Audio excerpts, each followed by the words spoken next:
Hello, everyone. I'm Dr. Jamie Epstein. I'm from My Life Coaching Center here in New York. And I am your host, and this is the Coaching Center.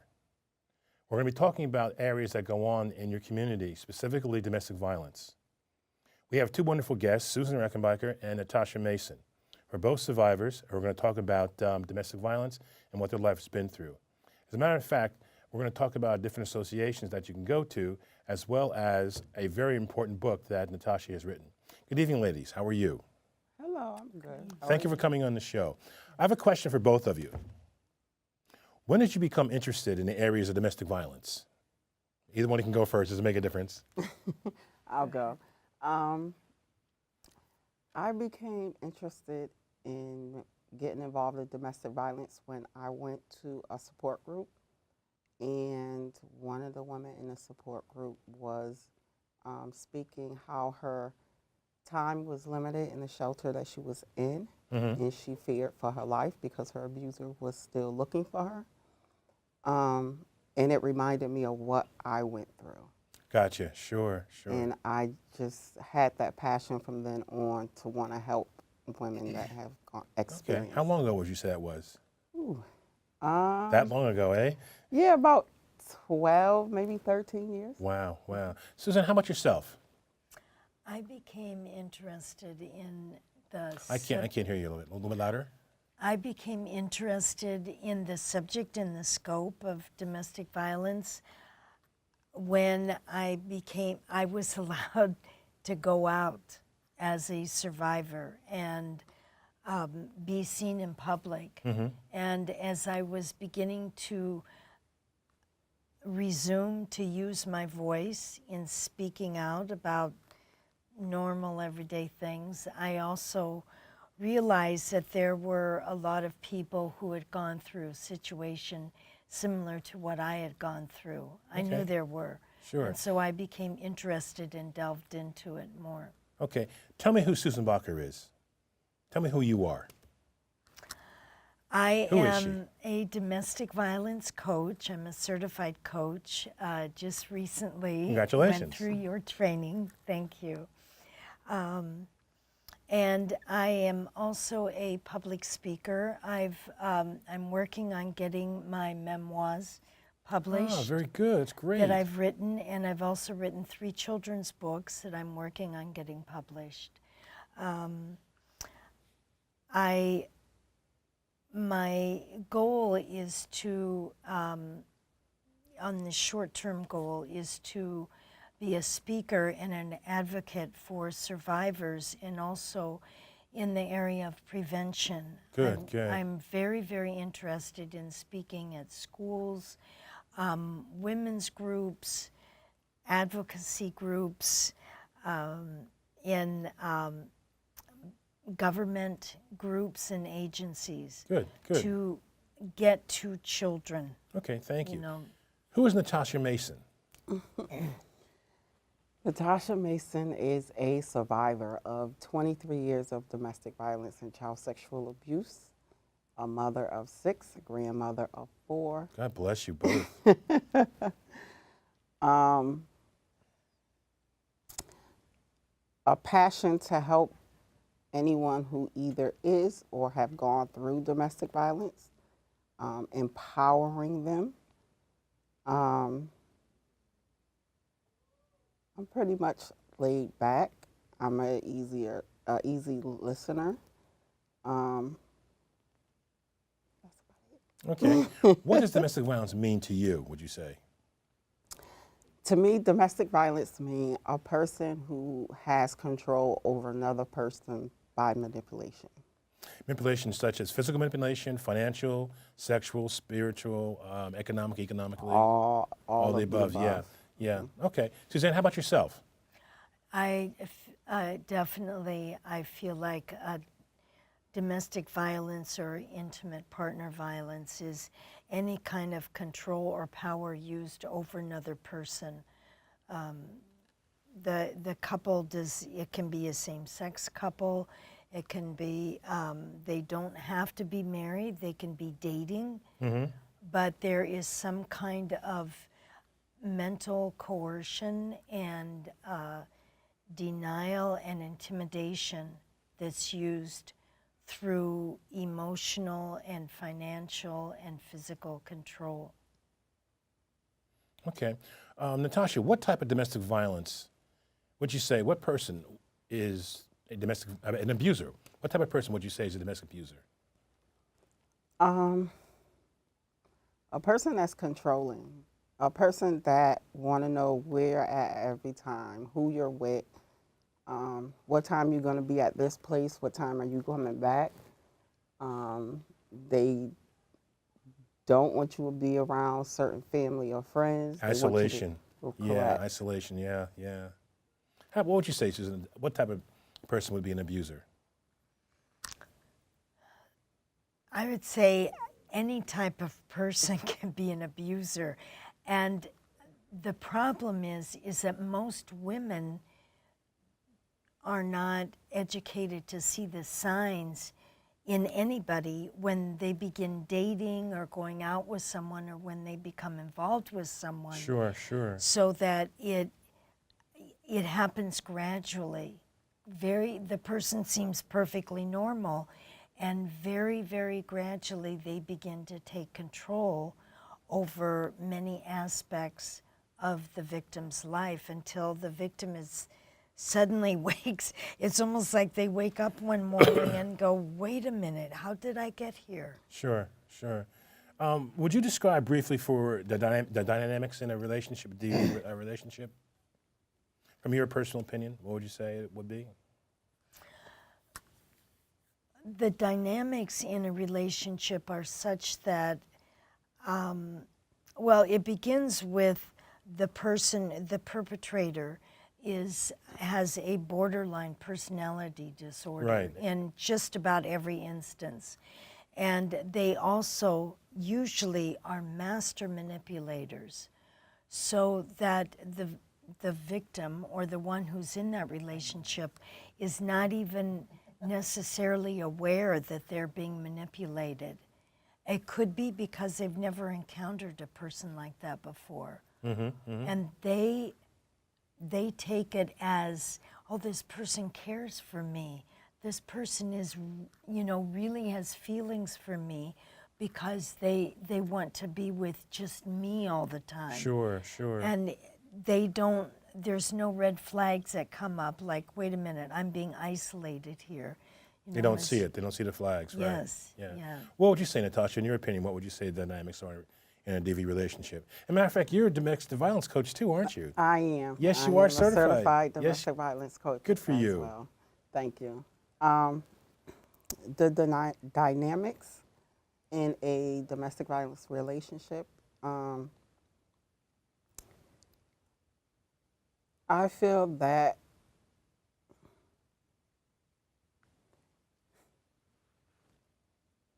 the abuser, the victim, doesn't see the controlling. Does it have anything to do with their mother or their father at all, would you say? Like how the relationship was with their father, how the relationship was with their mother? I do feel that if they had... Give us an example, if you would. Okay, for an example, let's say that their father wasn't in their life.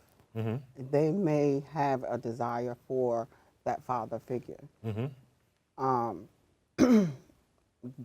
When they meet that male, they're looking for the father, basically, that they didn't have. They're looking for the love that they wanted from that father. Okay. But is there anything else that they're looking for? Not just the love, but there is anything else that either one of you can explain that they're looking for within that male figure? Like Affection. friendship, I was going to say affection, friendship.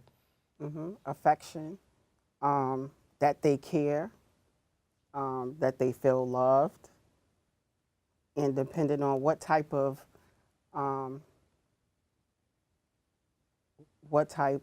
neighborhood or what type of family that they grew around, they may only know domestic violence if that's what they grew up around. If they grew up seeing their mom being abused, they may think that That's that the type norms. of, right, The norms, yeah. right. yeah, So yeah. they may be in a domestic violence relationship thinking it's not because it's okay, because that's what they grew up around. Sure, sure. Can you answer that question too, if you would, Suzanne? I think that some of the signals are, you know, as Natasha said, things to watch out for, like affection. And I think really the best way to know is being aware and being educated. Okay, okay. I had never been around domestic violence in my whole life that I was aware of. Now I know that I was. Sure, sure. Because of the definition of it. I didn't know what it was. And so I thought everything was normal. And I think as children, when we're programmed to, you know, exhibit certain behavior, then we get positive feedback Sure, when we have sure. that behavior, and that behavior is reinforced. And especially for, I think, girls growing up, that behavior is to please. And you have to please men. And if you please someone, then you're all right. And they're going to love you for that and so on. I believe it's part of our innate behavior, you know, to want to please. It's how we've been raised. And so when somebody comes along who manipulates that kind of innate desire to please and turns it into, you know, an extreme situation, then we're like, well, oh, I need to do more then. It's because I'm not doing enough. I need to be silent more. I need to be more vocal. I need to be more cheerful. I need to be busy more. I need to accomplish more things in a day. Sure. It's always, I'm not enough. And I think it stems back to that behavior of how we're raised, which is really a brainwashing. I'm glad you said that. But this is a question for both of you. What types of women fall victim of domestic violence, would you say? Or is there a type of woman that falls victim to domestic violence? It's open for both of you. I used to think it was a certain type until certain people I know from my childhood who was outspoken. I used to think, okay, if somebody's quiet, keep to themselves, that's the type. That was the type. But knowing some people that I grew up that was outspoken, that I would have never thought been in a domestic violence relationship, I found out as an adult that they had been. So I wouldn't say it's a certain type, because domestic violence can happen to any type of woman. Sure. Okay. What would you say to that, Susan, that question? I feel like there is no certain type of woman who falls into the category of she's likely to be a victim. It happens across all socioeconomic backgrounds. It happens across any kind of a cultural background, societal background, race, gender, fame, you know, the economic status of the family. It doesn't matter who you are, basically, and how you live. You can be a victim, even educated people. True.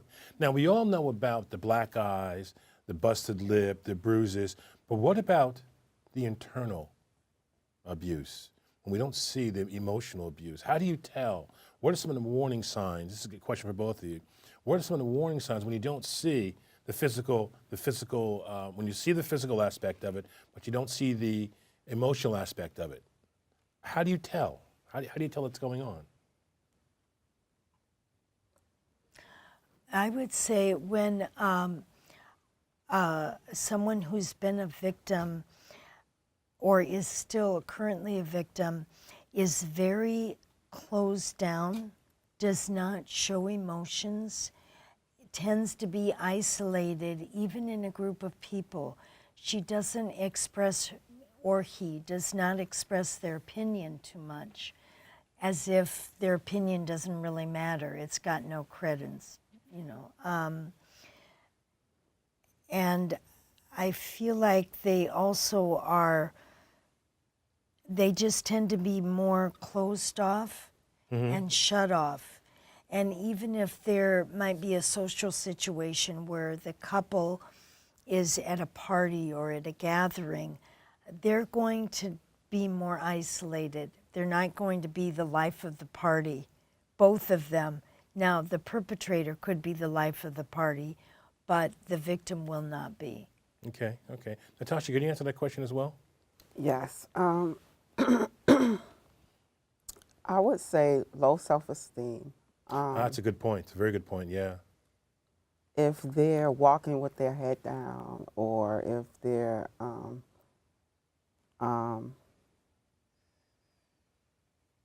not verbally engaging with anyone else in the room, they're off to the corner. Then also you have those who, depending on how long they've been in an abusive relationship, where they could cover it up. How so? That's a very good point. So, are you talking about the physical aspect or are you talking about the emotional aspect of it? The emotional. Like Okay. How do they cover it? That's a good point. How do they cover it up? That's a very good point. Because they keep it hidden.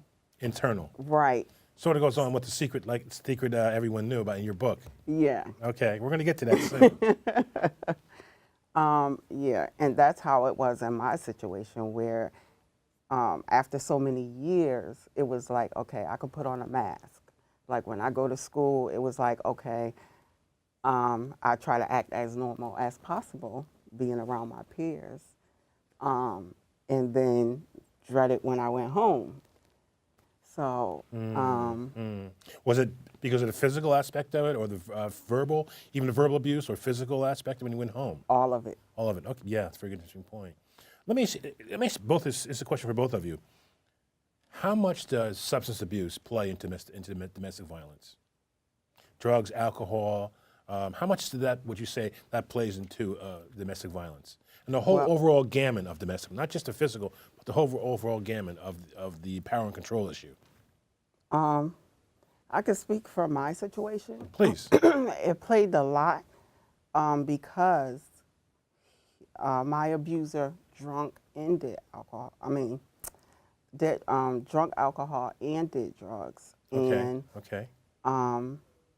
I noticed it was worse when he was drinking than when he wasn't. Okay. And then it got to a point where my mom started doing drugs, and for her, it was a way of escaping everything that was going on in the household. You brought up a very interesting point. I'm going to come back to that. Please finish with that. It's something that just dawned on me when you said that. But go ahead. And when that happened, it was like, okay, since I was the oldest, I was left to take care of the children. Sure. So it plays a big part in my situation. It played a big part because there's times when I'm on pins and needles. If I knew he went out drinking with his friends or whatever, I did not know what to expect when he came back. Sure, I get you. Okay, Suzanne, can you answer that question as well? In my personal experience, my abuser did not necessarily become more abusive with alcohol or drugs. Usually with drugs, he would be more calm and tranquil. Really? So yes. It's just the opposite? Yes. But with alcohol, it just became more volatile, like anything could happen at any time, unless he drank so much he passed out. And then it was party time for all of us. Because we knew we didn't have to worry about anything for some hours. Sometimes the alcohol led to more like extreme and increased episodes of physical abuse or verbal abuse, though sometimes not. Wow. And it wasn't there was abuse whether or not he drank or used drugs. Sure. So it's like it's there. It's not, I guess my point is, it's not the drugs or the alcohol that makes someone abuse. That's there already. That's their behavior already. Yes. Yeah. Okay. Yes. What I was going to ask you, what was going to point out that, because it made me think of this, because I work in addictions, the victim, how much is that involving them escaping the abuse by using substances in their own right? What would you say to that? There's a lot of victims that use drugs as an escape. Good point. That's what I was looking at. Yeah. In your opinion, why do you think that is? So our viewers will know what victims do sometimes, so they can identify and ask for help, and for help for the abuse and also help for the substance use as well. Because you guys would treat that stuff as domestic violence coaches. So let them hear it, if you would. Yes.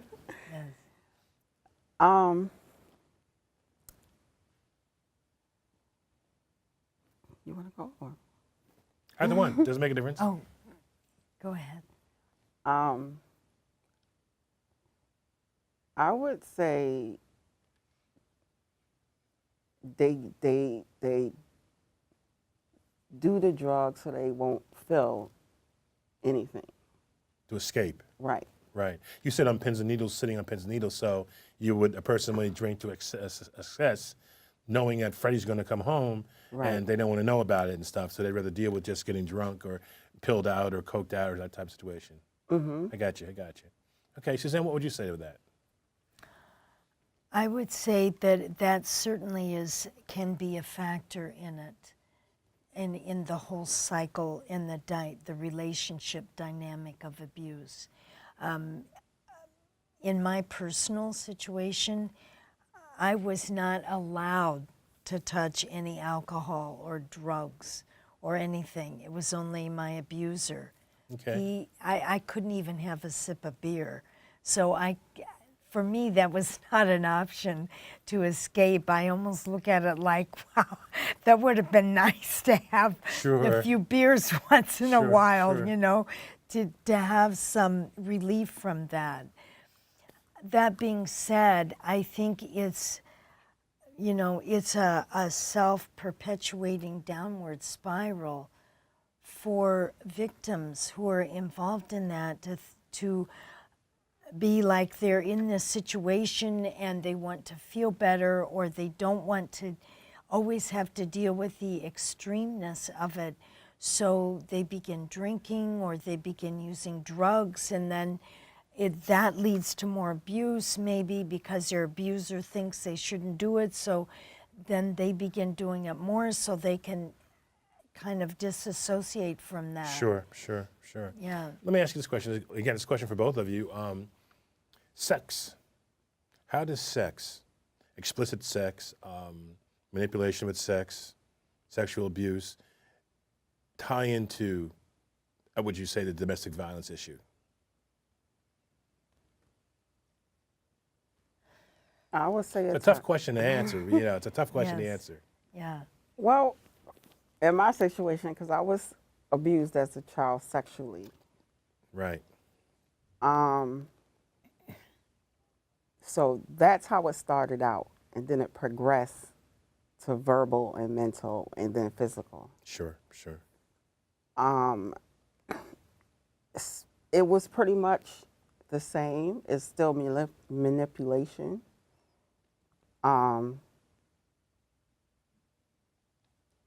It started out with him trying to make me feel comfortable, and then it's like coercion,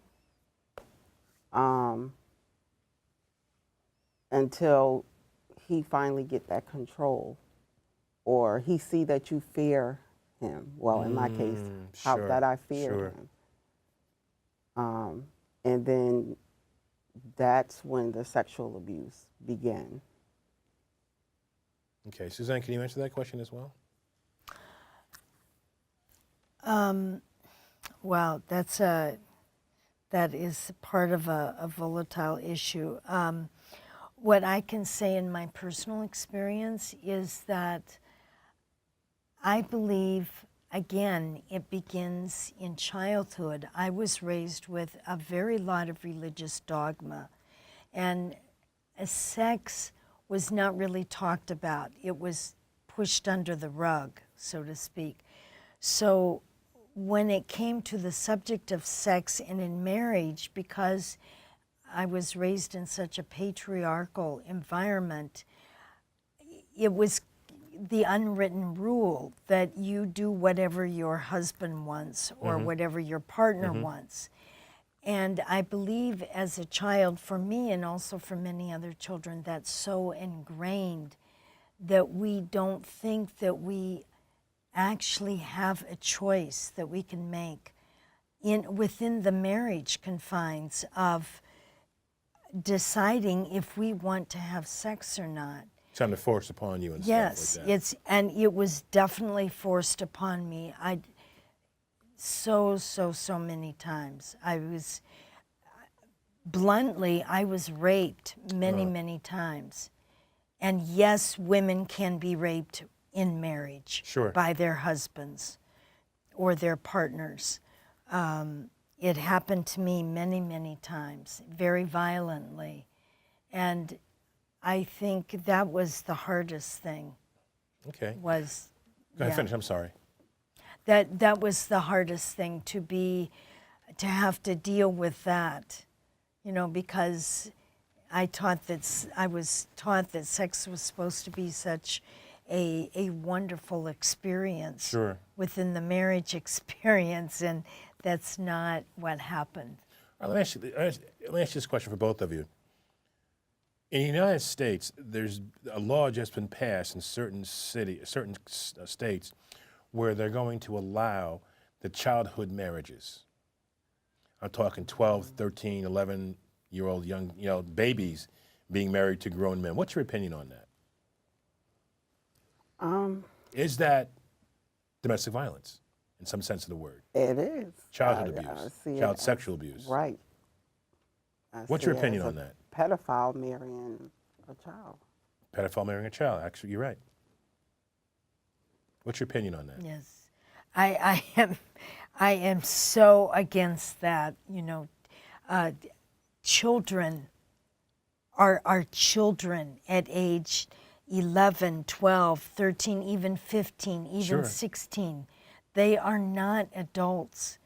We think of them as adults when we want to usurp our control over them, but they're not adults. And as a matter of fact, I was listening to a show last night that Jada Pinkett Smith hosts, and The Red she Table? was yes, Yeah, the, I've seen the some Red of that, Table, and she was she had a psychologist on the show who was speaking to the fact that in order for like perpetrators to be seen as not perpetrators, like this is normal, they tend to what's called adultize children. Sure. And sure. it especially happens to black children. Sure. It happens when girls are 5 years old. Sure. They are already thought of as adults who understand, who can make up their mind, who see what's going on, and they can make a choice to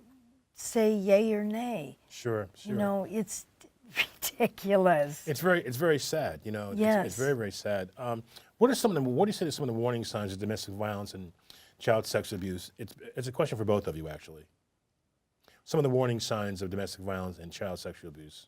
For child sexual abuse for smaller children, I would say bedwetting, crying when they go to a specific person that the parent is leaving the child with. Older children, they will either isolate themselves or self-mutilation, such as cutting.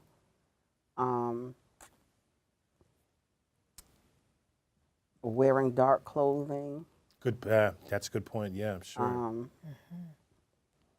Drugs, alcohol, substance, marijuana, as the kids would say, or Right, weed. hanging with the wrong crowd, Right, grades dropping. Dress. Right. Right. Okay. Great. Thank you, Suzanne.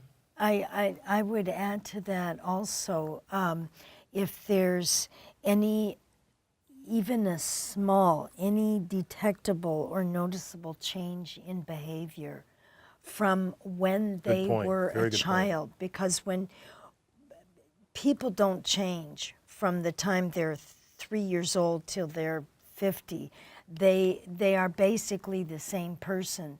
So when we see our children as a 3-year-old or a 4-year-old, and even though they begin to change and learn new things, we still can note and see when their behavior starts to change. Maybe they become quieter, or they isolate themselves more, or they tend to act out towards animals or pets, That's a good point. Yeah, that's a very good or point. they Yeah. avoid situations where they're even social situations where they might be in contact with a certain person or a number of people. You know, that's to watch out for. And I think another point that we need to really stress is that when children say something, believe them, listen to them. Stop Absolutely. questioning Absolutely. That what ties into my they next question, see. actually. Yeah. Yes, and Yeah. if they are accurate, are you sure Very that? detailed in their explanation. They know, yeah. Yes. Yeah, I agree with you Children on that. know. Sure, children know. Yes. But okay, but let me ask you this. We know it's in our community. Why is it so hard to speak about it? Black community, white community, doesn't make a difference what community it is. We know what goes on in our community, but why do we not pay attention? In your opinions, why do we not pay attention?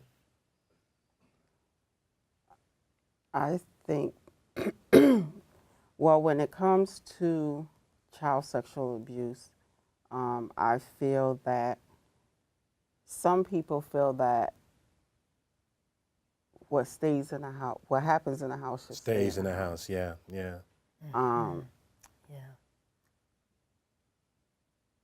And growing up like that, they don't want to speak out because they still feel shameful, embarrassed.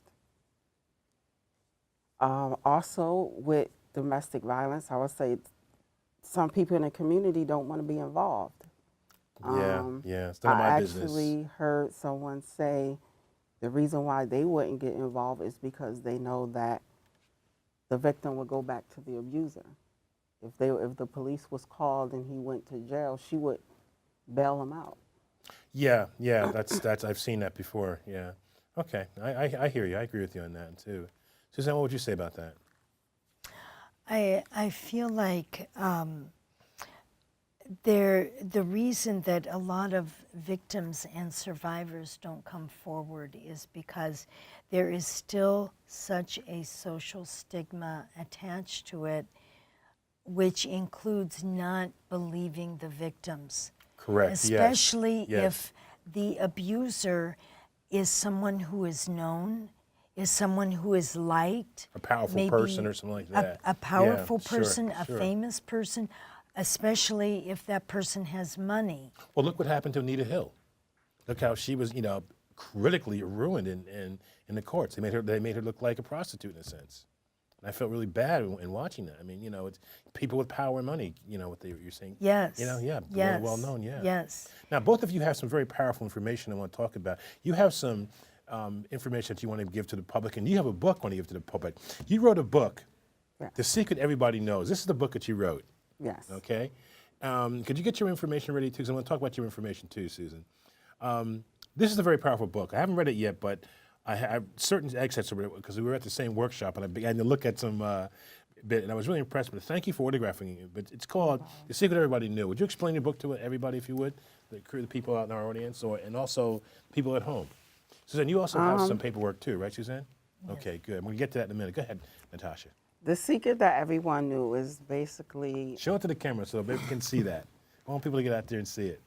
okay, the secret that everyone knew is basically 23 years of my experience of child sexual abuse and domestic violence by my mother's boyfriend.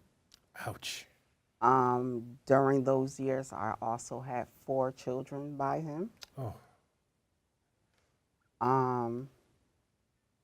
And it talks about what I went through. I tried to commit suicide twice.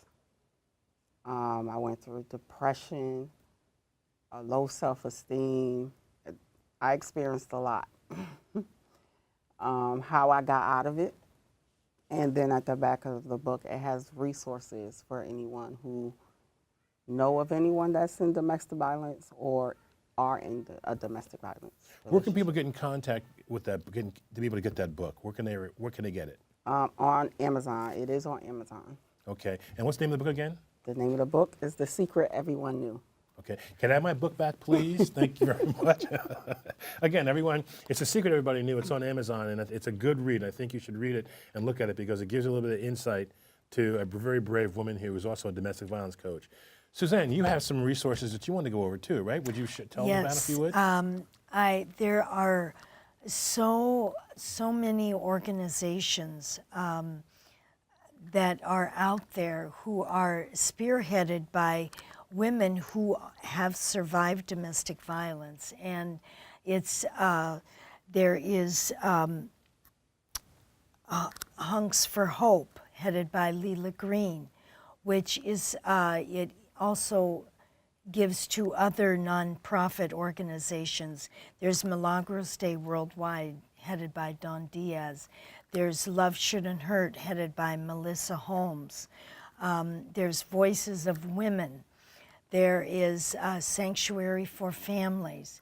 There's an organization that I'm associated with called Voices, which was formed out of the mayor's office to combat domestic violence. We work with other organizations and with the Family Justice Center. There are family justice centers in each borough in New York City. Different resources in each borough. Yes. You know, shelters and things for women and things of that nature. Yeah, women and children, And right. so there are, I mean, I think if anyone is not sure, they could Google it and say, what organizations what survivor organizations are there? What organizations can help survivors? And there's going to be a long list of organizations and people that can help. And these people, they understand because most of them have been through it, some aspect of intimate partner violence.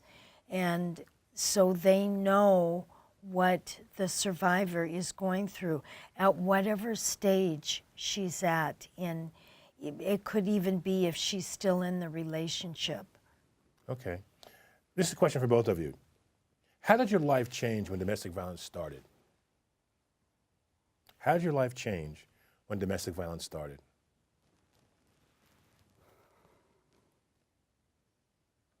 Mine started at a young age.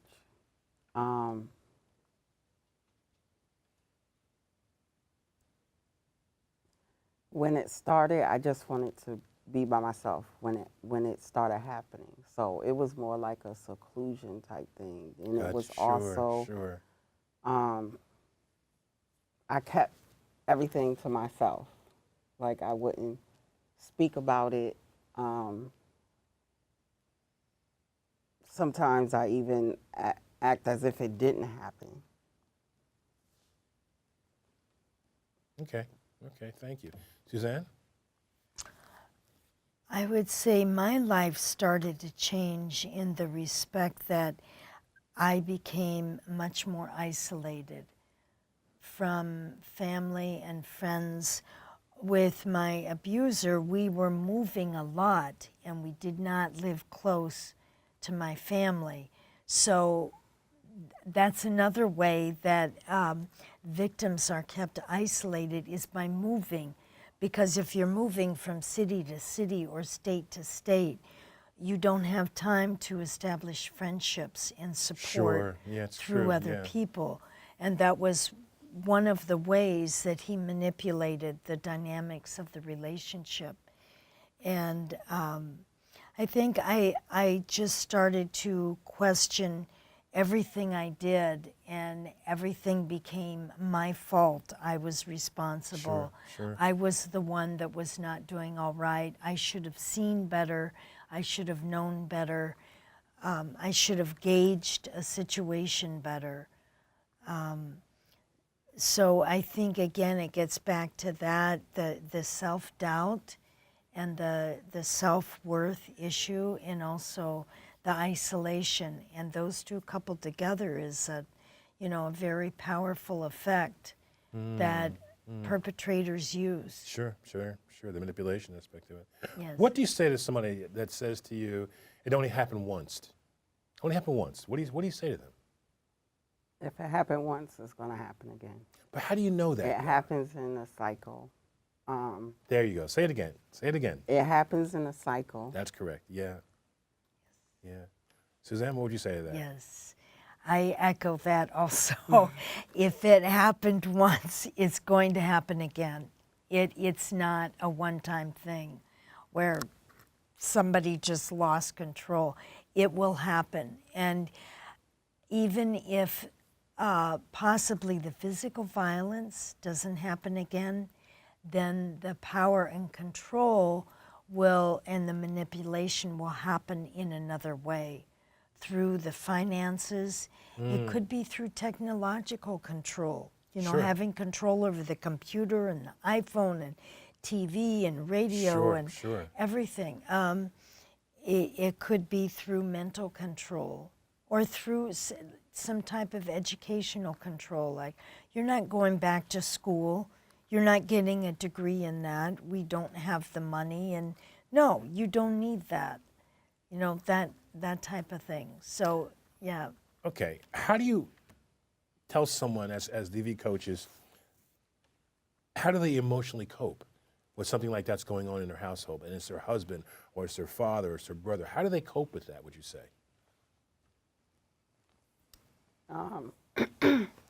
Well, what worked with me for a little while anyway was writing out how I felt. Ah, very good point. Like a journal. Yeah. Good, good. That, a lot of prayer, and a lot of tears at night. That's what got me. Got you through it. Suzanne, how about yourself? Personally, how I learned to cope with it was I did a lot of self-reflection. It was not that deep and that profoundly questioning, but I always went inside and that was like my safe space. Not outside, but in, because nothing could touch me in there. And also, I would say my number one coping was my children. My children That took a lot of really courage of you lifted to- me yeah, up. Yeah. Sure. What would you tell somebody now that came to you as a coach if they were currently in a domestic violence issue? What would you tell them? How would you handle that? I would encourage them to leave. You would or would not? I would. Okay. But some because I women feel don't want to that leave. They would- can't afford to leave. What do they do? Okay, make a safety plan. I will help them with a safety plan, and that would consist of putting away important documents, making copies and leaving one in the house and another one at a friend's house. If they're getting any type of financial income or money, putting it to the side until they're ready to go. Keeping in contact with at least one person that they can trust. So if something does happen, someone knows. Okay, what would you say to that, Suzanne? If someone were to come to me about a domestic violence situation, I think the first thing I would ask them is, get them to really think about what do they want. Besides, of course, I would listen to them and just offer support without questioning anything. But begin to really get them to think about what do they really want. Because I think most victims are, so devalued, that they don't think Sure, about what they sure. would like to Or have know in themselves life, at all and stuff what like they that. would Yeah. like to do. Yes, and for someone to ask them, what do you want? What would you like? Is the beginning of their healing and their coming back into their own power. What happens when they lose their friends? You said friends, somebody that you could trust. What happens when they have no friends, or they, they've been so isolated? What do they do? I would suggest a hotline, Okay, good point. a 24-hour hotline. Good point. Other resources I would probably find that can help them is support groups. Okay, okay. Susan, how about yourself? Can you answer that question? I would suggest if they don't have friends to turn to, and there is a period of time during the day when the perpetrator is gone, that they could, watch TV shows. There are so many shows that address the topic of domestic violence, that address the topic of support. Sometimes it's just a matter of seeing one of those silly romantic movies where everything turns out okay and everybody's okay. That just something like that is the escape that someone needs to think, well, if it can happen there, it can happen to me. I can be okay also. And yeah. Excuse me. What happens when they just stay stuck? They can't move. They can't make a decision. What do you do? How can we help people who may be watching the show who are just stuck and don't know how to move and don't watch TV or they don't trust anybody, but they just stay stuck because of the fear? Fear of being alone, fear of not being loved, fear of not having money, fear of not living in a nice house. Just staying stuck in the bad situation. How do we help them?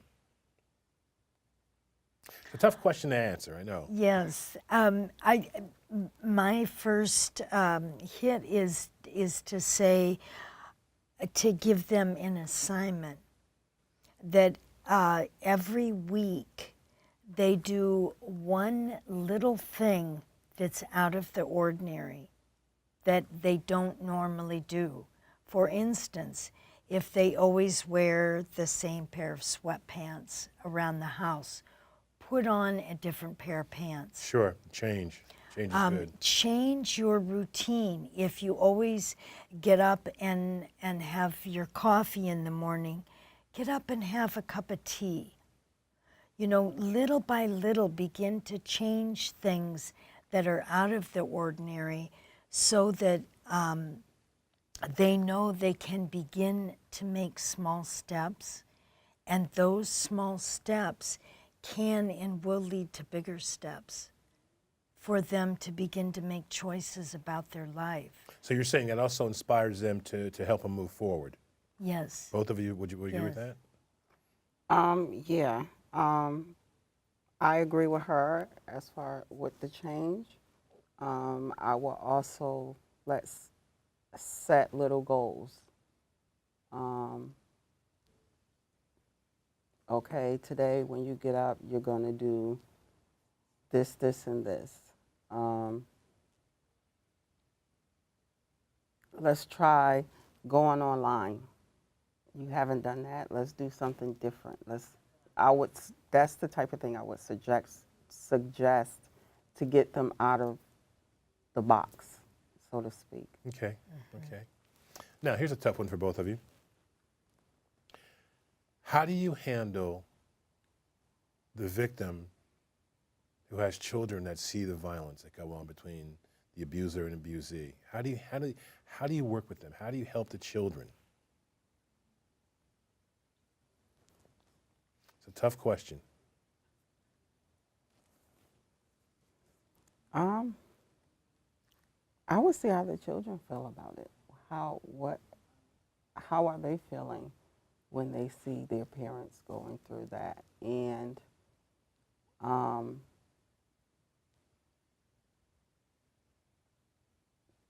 to give like a positive feedback on how to handle it. Okay. Okay. Suzanne? I would work with children, I believe, in the same way that I would work with adults, except it's scaled down a little. How so? Like, for instance, what I think the first way to begin to heal when going through a situation is transparency and giving a voice to whose ever experience that has been.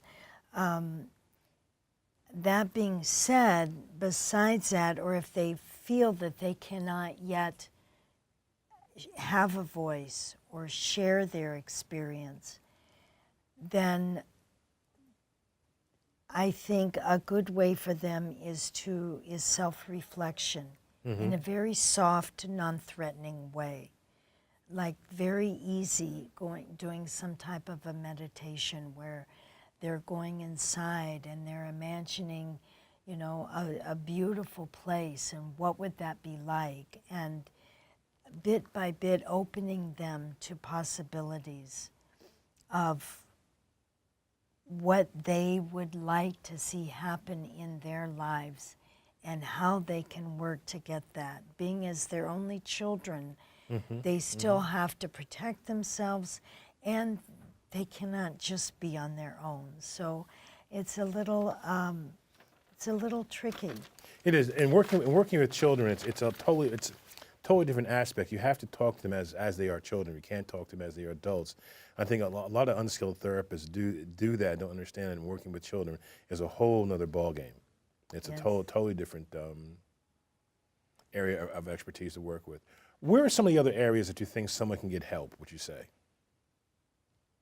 Besides coming to you guys or coming to, you know, where are some other areas that are very simple for people to reach out to, would you say?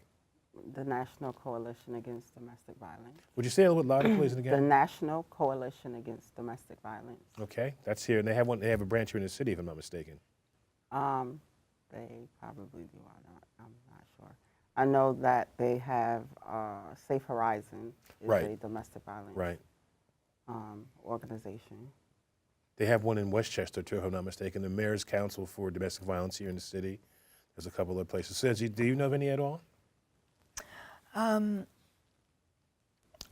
The thing that I can say again is the organizations that I'm familiar with are some of them are very far-reaching. For instance, Sanctuary for Families deals a lot with domestic violence and illegal, you know, quote, illegal immigration at the same time. A lot of times women and their children don't want to come forward because they're afraid of being, you know, extradited back to the country that they came from.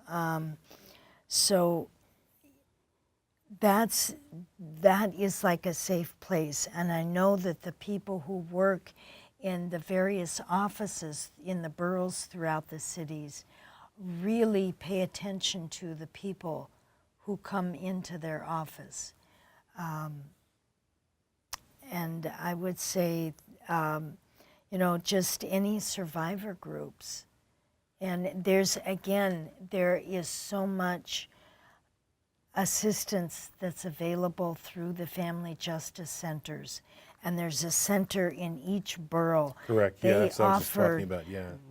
You know, logistical help they direct clients to, you know, to schools, to shelters, to groups, to activities for children, to legal matters, you know, to help them with. There's a whole array of services that they provide and they do not judge, they only support. Okay, that's very good, very good. Thank you for that. And being in different groups that you've gone to in your own recovery of this, what would you say that the most significant if an ethnicity, more black women, more white women, more Chinese women, more Asians, more immigrants? What do you see most as far as ethnicity in under DV? I see African American and Hispanic. Hispanics. Why do you think that is at home? Right. Okay, and a lot of the African community don't talk about this type of thing. It's taboo. And so yeah, I agree with you. Mostly black and Hispanic women I see in some of the treatments and trainings that I do, and I see that as well and stuff. You know, why so much fear? Why do you think there's so much fear? I feel like that gets back into the mental manipulation of the perpetrator, who wants to use their power in order to subjugate the victim or the person that they're subjugating. And fear is what they instill every day, sometimes for hours and hours into that person. Mm-hmm. Fear of not being good enough, Sure, fear of sure. judgment, fear of blame by other people, fear of having their children taken away. Sure, sure. Fear of if they don't do this, they're going to receive it even more. Sure. The violence will be more extreme. Another beating and you something know, like that, right? Yeah. Yes. More money and- taken away and stuff, and right. Yes. And I can say from my personal experience that many times, you know, my perpetrator made good on his threats. Sure. So when he threatened, if you don't do this in this amount of time, or have this done, or if I hear something from the children, he would come after me and I would get it again. So I knew that that fear was very justified. Okay. Yes. Okay. Well, I want to thank you both very, very much. It takes a lot of courage to come on the show, and I hope you come back again. I mean, I'm very honored to work with you and know with you, both of you, and I want to thank you both, Natasha and Suzanne, and also like to thank my crew who've helped me tremendously put this show together, and thank the audience and the people who are out there. There is help. You can be helped. Don't be afraid. Don't let the manipulator hurt you. I'm Dr. Jimmy Epstein, and this is from My Life Coaching Center here in New York. If you know someone who's in a domestic violence issue, please reach out to us. You can contact us at info at mylifecoachny.com, or give me a call at 917-680-7212. And remember the book, The Secret That Everyone Knew. The Secret That Everyone Knew. And Suzanne's given some great resources as well. Again, this has been the Coaching Corner. We look forward to seeing you next time on our show. Thank you very much, all. Have a good night.